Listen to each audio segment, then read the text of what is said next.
Don't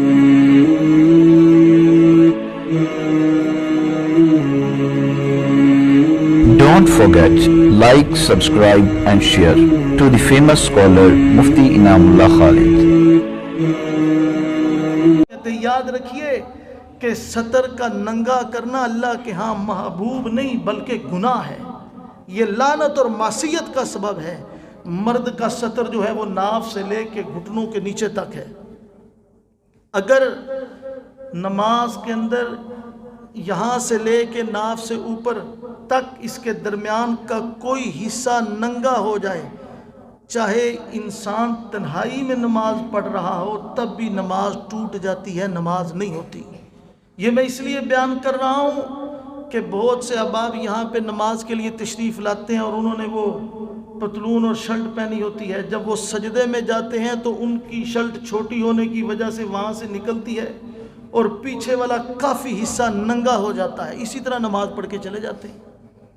تو یاد رکھیے اگر تنہائی میں بھی نماز پڑھ رہے ہیں تب بھی نماز نہیں ہوگی۔ اور عورتوں کا سطر نماز کے اندر گردن سے لے کے اور ٹخنوں تک ہے، صرف اور صرف ہاتھ، پاؤں، چہرہ نماز کے اندر ننگا ہو سکتا ہے، اس کے علاوہ جسم کا کوئی عضو تھوڑا سا بھی ننگا ہو گیا تو نماز نہیں ہوگی، نماز نہیں ہوگی۔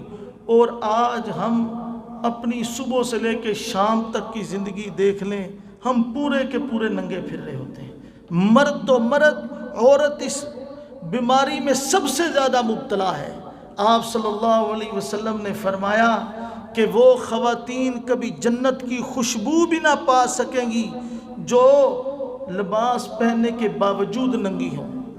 اور اس کی حدیث میں تشریح آئی ہے کہ ایک لباس وہ کہ جس کو پہنا تو جسم کا کچھ حصہ ننگا، کمر ننگی ہو گئی، پیٹ ننگا ہو گیا، پہلو ننگے ہو گئے، بازو ننگے ہو گئے، ایک یہ تشریح ہے۔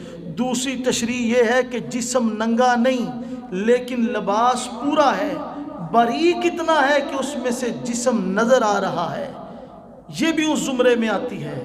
اور تیسری لباس کی تشریح کی کہ جسم بھی ننگا نہیں، لباس بھی باریک نہیں، لیکن وہ چست اور تنگ اتنا ہے کہ جسم کے سارے نشیب و فراز نمایاں ہو رہے ہیں، وہ بھی عورت بغیر لباس کے زمرے میں آتی ہے۔ خدارا ہمیں اپنے ان رویوں کے اوپر توجہ دینی ہوگی۔ Thanks for watching Mufti Inamullah Khalid official YouTube channel.